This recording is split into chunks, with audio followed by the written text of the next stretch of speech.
ಸ್ನೇಹಿತರೆ, ಕೋಲಾರ ಲೋಕಸಭಾ ಟಿಕೆಟ್ಗೆ ಸಂಬಂಧಪಟ್ಟಂತೆ ಕಾಂಗ್ರೆಸ್ನಲ್ಲಿ ಆಂತರಿಕ ಘರ್ಷಣೆ ಸ್ಫೋಟ ಆಗಿದೆ. 5 ಶಾಸಕರ ರಾಜೀನಾಮೆ ತನಕ ಇದು ಹೋಗಿದೆ. ಹಾಲಿ ಸಚಿವ ಮುನಿಯಪ್ಪ ಕುಟುಂಬಕ್ಕೆ ಟಿಕೆಟ್ ಬೇಡ ಅಂತ ಕಾಂಗ್ರೆಸ್ ಒಳಗೆ ಬಂಡಾಯ ಎದ್ದಿದೆ. ಶಾಸಕರು, ಮಂತ್ರಿಗಳು, ವಿಧಾನ ಪರಿಷತ್ ಸದಸ್ಯರು ಹೀಗೆ ಅನೇಕರು ರಾಜೀನಾಮೆ ಮಾತಾಡ್ತಿದ್ದಾರೆ. ಹಾಗಾದ್ರೆ ಅದಕ್ಕೆ ಕಾರಣ ಏನು? ಅವರ ಬೇಡಿಕೆ ಏನು? ಲೋಕಸಭಾ ಚುನಾವಣೆ ಹೊತ್ತಲ್ಲಿ ಕಾಂಗ್ರೆಸ್ಗೆ ಇದು ಯಾವ ರೀತಿ ಸಮಸ್ಯೆಯನ್ನು ಉಂಟು ಮಾಡುತ್ತೆ? ಇದರ ಕ್ವಿಕ್ ಅಪ್ಡೇಟ್ ಅನ್ನ ಈ ವರದಿಯಲ್ಲಿ ನೋಡ್ತಾ ಹೋಗೋಣ. ಸ್ನೇಹಿತರೆ, ಮುಂದಿನ ಲೋಕಸಭಾ ಚುನಾವಣೆಯಲ್ಲಿ ಕನಿಷ್ಠ 20 ಸೀಟುಗಳನ್ನು ಗೆಲ್ತೀವಿ ಅಂತಿರೋ ಕಾಂಗ್ರೆಸ್ ಇದುವರೆಗೂ 24 ಸೀಟುಗಳಿಗೆ ಟಿಕೆಟ್ ಘೋಷಣೆ ಮಾಡಿತ್ತು.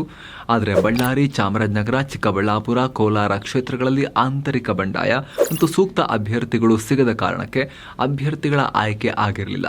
ಅದರಲ್ಲೂ ಕೋಲಾರದ ಟಿಕೆಟ್ ಹಂಚಿಕೆ ಕಾಂಗ್ರೆಸ್ಗೆ ದೊಡ್ಡ ತಲೆನೋವಾಗಿತ್ತು. ಆದರೆ ಈಗ ಆಗ್ತಿರೋ ಬೆಳವಣಿಗೆಗಳು ಕಾಂಗ್ರೆಸ್ಗೆ ಬರೀ ತಲೆನೋವಲ್ಲ, ಎಲ್ಲಾ ಕಡೆ ನೋವು ಅನ್ನೋ ಪರಿಸ್ಥಿತಿಗೆ ತಲುಪ್ತಾ ಇದೆ. ಒಂದಲ್ಲ ಎರಡಲ್ಲ, ಕಾಂಗ್ರೆಸ್ನ 5 ಶಾಸಕರು ರಾಜೀನಾಮೆ ಕೊಡೋ ಬಗ್ಗೆ ಮಾತನಾಡ್ತಿದ್ದಾರೆ. ಅದಕ್ಕೆ ಕಾರಣ ಆಗಿರೋದು ಈ ಬಾರಿಯ ಕೋಲಾರ ಟಿಕೆಟ್ ಮುನಿಯಪ್ಪ ಕುಟುಂಬಕ್ಕೆ ಕೊಡ್ತಾ ಇದ್ದಾರೆ ಅನ್ನೋ ವಿಚಾರ. ಮುನಿಯಪ್ಪ ಅವರ ಅಳಿಯ ಚಿಕ್ಕ ಪೆದ್ದಣ್ಣಪ್ಪನವರಿಗೆ ಈ ಸಲ ಕೋಲಾರ ಟಿಕೆಟ್ ಬೇಕು ಅಂತ ಈ ಹಿಂದಿನಿಂದಲೂ ಒಂದು ಬೇಡಿಕೆ ಅವರ ಕುಟುಂಬದಿಂದ ಇತ್ತು. ಆದರೆ ಅಲ್ಲಿನ ಸ್ಥಳೀಯ ಶಾಸಕರು ಇದಕ್ಕೆ ಒಪ್ತಾ ಇರಲಿಲ್ಲ. ಆದರೆ ದಿಲ್ಲಿಯಲ್ಲಿ ಪೆದ್ದ ಚಿಕ್ಕಣ್ಣಂಗೆ ಟಿಕೆಟ್ ಫೈನಲ್ ಮಾಡಲಾಗಿದೆ ಅನ್ನೋ ಮಾಹಿತಿ ಬರ್ತಾ ಇದ್ದ ಹಾಗೆ ಕೋಲಾರ ಶಾಸಕ ಕೊತ್ತೂರು ಮಂಜುನಾಥ್, ಸಚಿವ MC ಸುಧಾಕರ್, ಮಾಲೂರು ಶಾಸಕ KY ನಂಜೇಗೌಡ, ಬಂಗಾರಪೇಟೆ ಶಾಸಕ SN ನಾರಾಯಣಸ್ವಾಮಿ, ವಿಧಾನ ಪರಿಷತ್ ಸದಸ್ಯರಾದ ನಜೀರ್ ಅಹಮದ್, ಅನಿಲ್ ಕುಮಾರ್ ರಾಜೀನಾಮೆ ಮಾತನಾಡಿದ್ದಾರೆ. ಈ ಬಗ್ಗೆ ಪ್ರತಿಕ್ರಿಯೆ ಕೊಟ್ಟಿರುವ ಮಾಲೂರು ಶಾಸಕ KY ನಂಜೇಗೌಡ, ನಾವು ರಾಜೀನಾಮೆ ಕೊಡೋಕೆ ನಿರ್ಧಾರ ಮಾಡಿದ್ದೀವಿ. ಹೈಕಮಾಂಡ್ ನಮ್ಮ ಅಭಿಪ್ರಾಯ ಕೇಳಬಾರದಾಗಿತ್ತು, ಆದರೆ ಕೇಳಿತ್ತು. ನಾವು ಒಟ್ಟಾಗಿ ಒಂದು ತೀರ್ಮಾನ ಮಾಡಿ ಹೇಳಿದ್ವಿ. ಆದರೆ ನಮ್ಮ ಅಭಿಪ್ರಾಯಕ್ಕೆ ವಿರುದ್ಧವಾಗಿ ಈಗ ಅವರ ಕುಟುಂಬದವರಿಗೆ ಟಿಕೆಟ್ ಕೊಡಲಾಗಿದೆ ಅನ್ನೋ ಮಾಹಿತಿ ಬರ್ತಾ ಇದೆ. ಮುನಿಯಪ್ಪ ಕುಟುಂಬಕ್ಕೆ ಬಿಟ್ಟು ಬೇರೆಯವರು ಟಿಕೆಟ್ ಕೊಡಬೇಕು ಅಂತ ಹೇಳಿದ್ದಾರೆ. ಅಲ್ಲದೆ ಒಂದು ವೇಳೆ ಮುನಿಯಪ್ಪ ಕುಟುಂಬಕ್ಕೆ ಟಿಕೆಟ್ ಕೊಟ್ಟಿದ್ದಾದ್ರೆ 100% ರಾಜೀನಾಮೆ ಕೊಡ್ತೀವಿ ಅಂತ ಹೇಳಿದ್ದಾರೆ. ಏನೋ ಕೋಲಾರ ನಾಯಕರನ್ನೆಲ್ಲ ಕರ್ಕೊಂಡ್ ಬಂದಿದ್ದೆ ನಾನು ಅನ್ನೋ KH ಮುನಿಯಪ್ಪ ಅವರ ಹೇಳಿಕೆಗೆ ಪ್ರತಿಕ್ರಿಯೆ ಕೊಟ್ಟಿರೋ ವಿಧಾನ ಪರಿಷತ್ ಸದಸ್ಯ ನಜೀರ್ ಅಹಮದ್, 1991ರಲ್ಲೇ ನಾನು ಮಂತ್ರಿಯಾಗಿದ್ದೆ. ಆಗ ಈ ಪುಟಗೋಸಿ ಮುನಿಯಪ್ಪ ಬ್ಯಾಗ್ ಹಿಡ್ಕೊಂಡು ಬರ್ತಾ ಇದ್ದ ಅಂತ ತೀವ್ರ ವಾಚಾಮಗೋಚರ ಟೀಕೆ ಮಾಡಿದ್ದಾರೆ. ಪುಟಗೋಸಿ ಮುನಿಯಪ್ಪ ಅಂತ ಹೇಳಿದ್ದಾರೆ. ಕೇಂದ್ರ ಮಂತ್ರಿಯಾಗಿದ್ದಂಥ ಮನುಷ್ಯನಿಗೆ ಅಷ್ಟರ ಮಟ್ಟಿಗೆ ಕೋಲಾರ ಕಾಂಗ್ರೆಸ್ನಲ್ಲಿ ಕೋಲಾಹಲ ಆಗ್ತಾ ಇದೆ. ಕಾರಣ ಏನು ಹಾಗಾದ್ರೆ? ಸ್ನೇಹಿತರೆ, ಕೋಲಾರ ಕಾಂಗ್ರೆಸ್ನಲ್ಲಿ 2 ಬಣಗಳಿವೆ ಅನ್ನೋದು ಇಡೀ ರಾಜ್ಯಕ್ಕೆ ಗೊತ್ತು. ಒಂದು ಮುನಿಯಪ್ಪ ಬಣ, ಇನ್ನೊಂದು ರಮೇಶ್ ಕುಮಾರ್ ಬಣ. ಸೊ ಈ 2 ಬಣಗಳು ತಮ್ಮ ತಮ್ಮ ಅಭ್ಯರ್ಥಿಗೆ ಟಿಕೆಟ್ ಕೊಡಿಸೋಕೆ ಲಾಬಿ ಮಾಡ್ತಾ ಇದ್ರು. ಸದ್ಯ ಕೋಲಾರದಲ್ಲಿ ರಮೇಶ್ ಕುಮಾರ್ ಬಣದ ಶಾಸಕರು ಹೆಚ್ಚಿನ ಸಂಖ್ಯೆಯಲ್ಲಿರೋದ್ರಿಂದ ಈ ಸಲ ಕೋಲಾರ ಮೀಸಲು ಕ್ಷೇತ್ರಕ್ಕೆ ಮುನಿಯಪ್ಪ ಕುಟುಂಬಕ್ಕೆ ಟಿಕೆಟ್ ಬೇಡ ಅಂತ ಹೇಳಿದ್ರು. ಜೊತೆಗೆ ರಾಜ್ಯದ 5 SC ಮೀಸಲು ಕ್ಷೇತ್ರಗಳ ಪೈಕಿ ಈಗಾಗಲೇ 2 ಕ್ಷೇತ್ರಗಳಲ್ಲಿ ಬಲಗೈ ಸಮುದಾಯಕ್ಕೆ ಟಿಕೆಟ್ ಕೊಡಲಾಗಿದೆ. ಇನ್ನುಳಿದ 3 ಕ್ಷೇತ್ರಗಳಲ್ಲಿ ಕನಿಷ್ಠ 2 ಕ್ಷೇತ್ರಗಳಿಗೆ ಎಡಗೈ ಸಮುದಾಯಕ್ಕೆ ಟಿಕೆಟ್ ಕೊಡಬೇಕು ಅನ್ನೋದು ಮುನಿಯಪ್ಪ ಬಣದ ವಾದ ಆಗಿತ್ತು. ಆದರೆ ಇದಕ್ಕೆ ರಮೇಶ್ ಕುಮಾರ್ ಬಣ ಒಪ್ಪಿರಲಿಲ್ಲ ಅನ್ನೋ ಸುದ್ದಿ ಹರಿದಾಡ್ತಾ ಇದೆ. ಕಾಂಗ್ರೆಸ್ನ ರಾಜ್ಯ ಉಸ್ತುವಾರಿ ರಣದೀಪ್ ಸಿಂಗ್ ಸುರ್ಜೇವಾಲಾ ಜೊತೆಗೆ ರಮೇಶ್ ಕುಮಾರ್ ಬಣದ ಮುಖಂಡರು ಮಾತನಾಡಿದ್ರಂತೆ. ಸದ್ಯ ಕೋಲಾರ ಕ್ಷೇತ್ರದಲ್ಲಿ ಬಲಗೈ ಸಮುದಾಯದ ಮತದಾರರು ಹೆಚ್ಚಿದ್ದಾರೆ. ಆದರೆ ಅವ್ರನ್ನ ನಿರ್ಲಕ್ಷ್ಯ ಮಾಡಿ ಎಡಗೈ ಸಮುದಾಯದ ಅಭ್ಯರ್ಥಿಗೆ ಮಣೆ ಹಾಕಿದ್ರೆ ಕಷ್ಟ ಆಗುತ್ತೆ. ಕಳೆದ ಸಲ ಅಂದ್ರೆ 2019ರ ಚುನಾವಣೆ ಹಾಗೆ ಮಾಡಿ ನಾವು ಸೋತಿದ್ದೇವೆ. ಹೀಗಾಗಿ ಕೋಲಾರ ಮೀಸಲು ಕ್ಷೇತ್ರಕ್ಕೆ ಬಲಗೈ ಸಮುದಾಯಕ್ಕೆ ಅಂದ್ರೆ ತಮ್ಮ ಬಣದವರಿಗೆ ಟಿಕೆಟ್ ಕೊಡಬೇಕು ಅಂತ ರಮೇಶ್ ಕುಮಾರ್ ಮತ್ತು ಬಣ ಹಠ ಹಿಡಿದಿದೆ ಅಂತ ಹೇಳಲಾಗ್ತಾ ಇದೆ. ಆದರೆ ಕಾಂಗ್ರೆಸ್ ಹೈಕಮಾಂಡ್ ಸರ್ವೆ ನಡೆಸಿದ್ದು ಅದರಲ್ಲಿ ಮುನಿಯಪ್ಪ ಅವರ ಅಳಿಯ ಚಿಕ್ಕ ಪೆದ್ದಣ್ಣ ಪರವೇ ಪೂರಕ ವಾತಾವರಣ ಇದೆ ಅಂತ ಹೇಳ್ತಾ ಇದ್ದಾರಂತೆ. ಹೀಗಾಗಿ ಹೈಕಮಾಂಡ್ ಚಿಕ್ಕ ಪೆದ್ದಣ್ಣರಿಗೆ ಟಿಕೆಟ್ ಕೊಡೋಕೆ ನಿರ್ಧಾರ ಮಾಡಿತ್ತು ಅನ್ನೋ ಮಾಹಿತಿ ಬರ್ತಾ ಇದೆ. ಅಷ್ಟೇ ಅಲ್ಲ, ಮುನಿಯಪ್ಪ ಅವರು ಮಾರ್ಚ್ 26ನೇ ತಾರೀಕು AICC ಅಧ್ಯಕ್ಷ ಮಲ್ಲಿಕಾರ್ಜುನ ಖರ್ಗೆ ಅವ್ರನ್ನ ಭೇಟಿ ಮಾಡಿದ್ರಂತೆ. ಆಗ ಖರ್ಗೆ ಒಪ್ಪಿಗೆ ಸೂಚಿಸಿದ್ರು, ಚಿಕ್ಕ ಪೆದ್ದಣ್ಣಗೆ ಟಿಕೆಟ್ ಸಿಗುತ್ತೆ ಅಂತ ಹೇಳಿದ್ರು ಅಂತ ಮಾಹಿತಿ. ಹೀಗಾಗಿ ರಮೇಶ್ ಬಣ ಸಿಡಿದಿದೆ. ಈಗ ಮುನಿಯಪ್ಪ ಹಠ ಏನು? ಸ್ನೇಹಿತರೆ, ಕಾಂಗ್ರೆಸ್ನಲ್ಲಿ ಈ ಬಾರಿ 7-8 ಮಂತ್ರಿಗಳ ಸಂಬಂಧಿಕರಿಗೆ ಟಿಕೆಟ್ ಕೊಡಲಾಗಿದೆ. ಮಂತ್ರಿಗಳ ಮಕ್ಕಳು, ಅವರ ಹೆಂಡತಿ, ಶಾಸಕರ ಸೊಸೆ, ಮಂತ್ರಿಗಳ ಸಹೋದರರು, ಮಂತ್ರಿಗಳ ಅಕ್ಕ ಎಲ್ರಿಗೂ ಟಿಕೆಟ್ ಕೊಡಲಾಗಿದೆ.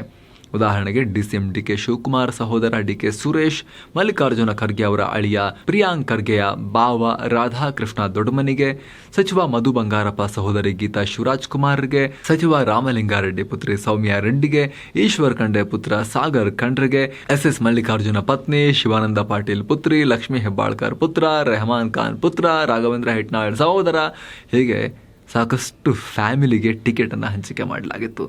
ಫ್ಯಾಮಿಲಿಲಿ ಯಾರದ ಬರ್ಡೇ ಇದ್ರೆ ಕಟ್ ಮಾಡಿ ಕೇಕ್ ಹಂಚ್ತಾರಲ್ಲ, ಆ ರೀತಿ ಬರೀ ಕಾಂಗ್ರೆಸ್ನಲ್ಲಿ ಮಾತ್ರ ಅಲ್ಲ, ಕಾಂಗ್ರೆಸ್ನಲ್ಲಿ ದೊಡ್ಡ ಇಂಡಸ್ಟ್ರಿಯಲ್ ಸ್ಕೇಲ್ನಲ್ಲಿ ಇದಾಗಿದ್ರೆ ಬೇರೆ ಪಾರ್ಟಿಗಳಲ್ಲಿ ಬಿಜೆಪಿಲೂ ಆಗಿದೆ.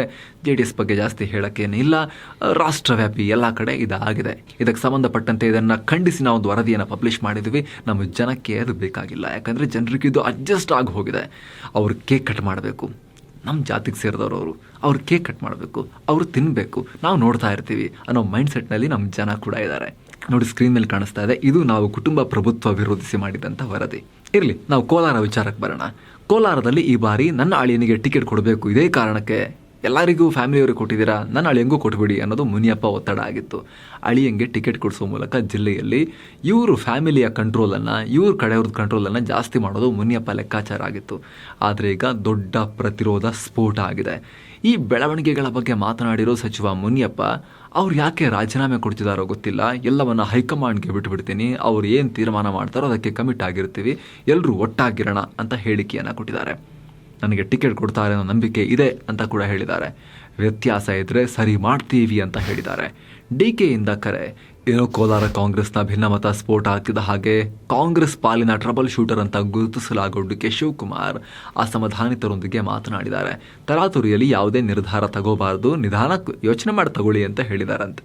ಏನೋ ಮಾಧ್ಯಮಗಳೊಂದಿಗೆ ಮಾತನಾಡಿ, ಪಕ್ಷದಲ್ಲಿ ಯಾರು ಕೂಡ ಶಿಸ್ತು ಮುರಿಬಾರ್ದು, ಟಿಕೆಟ್ ಇನ್ನು ಅನೌನ್ಸ್ ಆಗಿಲ್ಲ, ಯಾವುದೇ ಸಮಸ್ಯೆ ಎದುರು ನಾನು ಮತ್ತು CM ಬಗೆಹರಿಸ್ತೀವಿ, ಕಾಂಗ್ರೆಸ್ ಪಾರ್ಟಿಯಲ್ಲಿ ಶಿಸ್ತು ಮುಖ್ಯ, ನಾನು ಅವರೊಂದಿಗೆ ಮಾತನಾಡಿದ್ದೀನಿ, ಅವರ ಬೇಡಿಕೆ, ಅವರ ಮನವಿ ಪಕ್ಷಕ್ಕೆ ಆತಂಕ ತರುವಂತೆ ಮಾಡಬಾರದು, ಬೆಂಗಳೂರಿಗೆ ಶೀಘ್ರದಲ್ಲೇ ತಲುಪಿ ಎಲ್ಲವನ್ನ ನೋಡ್ತೀವಿ ಅಂತ ಹೇಳಿಕೆಯನ್ನು ಕೊಟ್ಟಿದ್ದಾರೆ. ಮಾರ್ಚ್ 27ನೇ ತಾರೀಕು ರಾತ್ರಿ 10 ಗಂಟೆಗೆ ಕಾಂಗ್ರೆಸ್ ಲೀಡರ್ಗಳು ಮೀಟಿಂಗ್ ಕೂಡ ಮಾಡ್ತಾ ಇದ್ದಾರೆ.